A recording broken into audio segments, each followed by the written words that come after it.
Welcome to Thursday Aspirations, a time, a space and a place for teachers seeking a brighter future. Good evening, and thank you very much for joining us. We are here live every Thursday at 7 o'clock UK time. And today we would like to carry on our mission to explain to you why we chose a very specific path when we left teaching. So it's Mary's turn tonight. He will be telling us why he chose a path of management consultancy as his way out of teaching. Mary, over to you. Forgot. Please stay until the end, because Mary will have a great tip for you at the end of his story.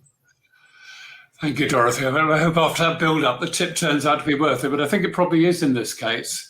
So do hang on there to the end to see what it is. So, as Dorothy said, I thought it'd be interesting to look at how both of us have done the journey we've done. And last time we were looking at Dorothy's journey into property, and this time mine into consultancy.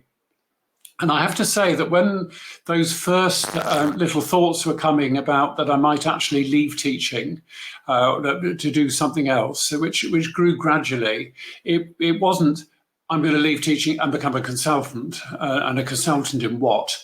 I had no idea how to make that journey, but at each step of the way, I knew what the next part of the process was. And I think that really is the theme of what I want to share with you this evening is that if you follow both your head and your heart in this, then you will end up at the right place. I'm a firm believer in that, and we'll see how that worked out for me in a very specific instance.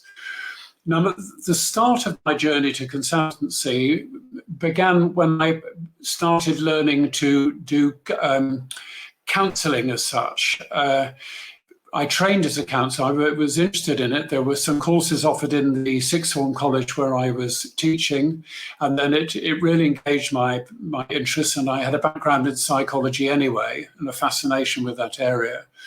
And I then followed a number of counselling courses, each of them going a little bit deeper.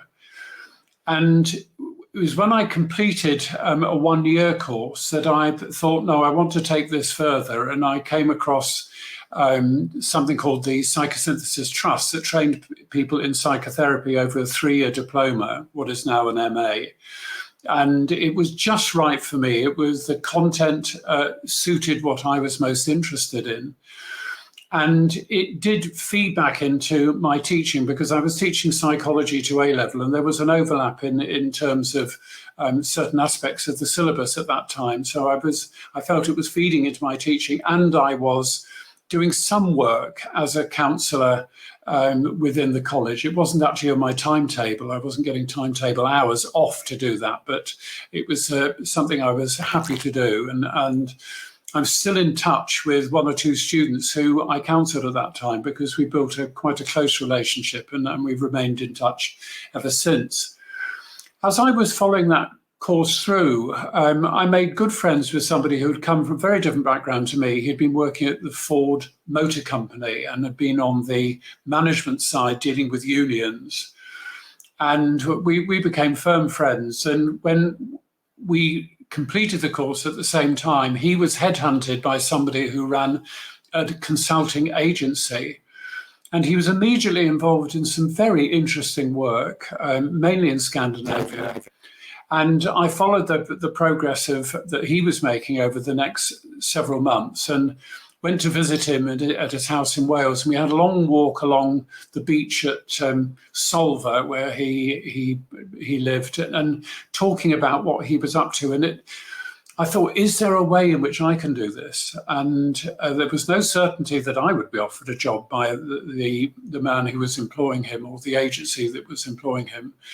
So I was in a time when I was unsure, but I knew, beginning to get more certain that my time teaching was coming to an end, that had done all I really wanted to do. And there were ways in which the universe sort of points out to you that maybe the end of one phase of your working life is coming, and a new phase is opening up.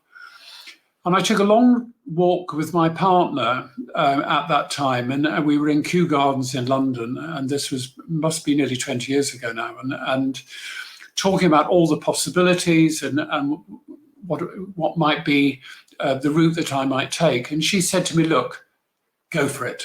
Go for it. It's the life-affirming thing to do, and we will make it work." And she could say that with some confidence because she also ran her own business, and there was some work I could do within her business, but it wasn't sufficient to sustain me or her in that sense. And so it was a help, but it was not a solution. But the interesting thing is this, and this in a way is what I very much want to share, because it was actually when I made that decision and I handed in my notice and drew a line under that part of my life that immediately things started to change. It was as though I'd said quite clearly out into the universe, this is what I want to do.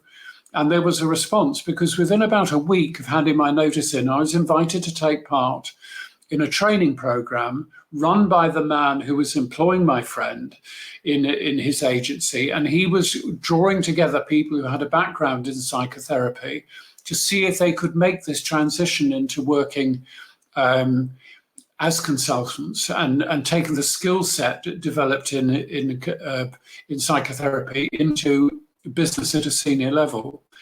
And I launched into this really incredibly interesting week. I mean, one of the most interesting weeks training I've ever done. And on about the third day, he took me aside and said, "Look, I want to use you in some work. Are you available in about 3 weeks to go to Sweden?" And so it was that about 3 weeks later, I found myself at a very pleasant hotel out in the Swedish countryside, pretty much in the crackling depths of winter, to running, along with a colleague, a program for middle-level bankers who were on the way up. They were going to be senior managers quite shortly. And we did the opening few days for them. And it was very scary, I have to say, and very exhilarating. And I didn't fall flat on my face. And it was good to do. And my career had taken off from there. And it was not without bumps and difficulties, because the work situation I was in didn't entirely work out as I wanted, and I had to look for other ways of keeping body and soul together. And in the end, I started my own agency with this friend of mine who I trained with, and we managed that for 2 or 3 years, and that also ran its natural life. And then I started an agency with a third person, and that lasted 15 years. And we worked all over England, Scotland, and Eastern Europe. And the work was really interesting and invigorating and satisfying, because I was my own boss. I was largely devising the programs we did. I had the background in coaching and counselling and psychotherapy, which my colleague didn't have at that point, but he had many skills, and he actually took up a counselling course himself. And so we very much complemented each other in the different skills that we brought in when we were working with senior management groups. And there was no point in that when I look back and thought I should have hung on in there with the safety net of staying as a teacher. I used many of the same skills. I was often standing in front of a group of people, holding forth, talking, writing stuff on flip charts, showing, in those days, overhead transparencies and using projectors and so on. And so it was many of the same skill set, but with much greater rewards and much greater freedom. I had a chance to work when I wanted to work and take time off when I wanted to take time off.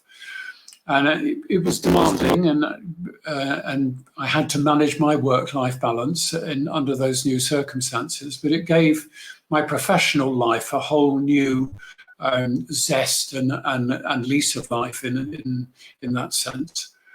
So that completes my journey over into consultancy. Dorothy. route, totally different Dorothy, path. I can't. You cut off your microphone. Can you start again? I do apologise for that. Sorry.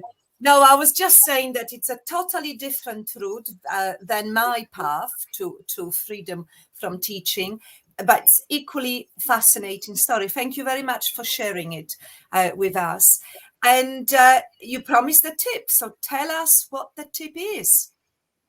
I did promise a tip, didn't I? And my tip is this: it's that you should trust the process. If you stay close to what, in a sense, is your heart's desire, or really excites you and interests you, and you can be enthusiastic about it, then somehow or another things work out in the way that they should, and that very much is my experience. So thank you for listening. Thank you for joining us for Thursday Aspirations. We look forward to seeing you next week.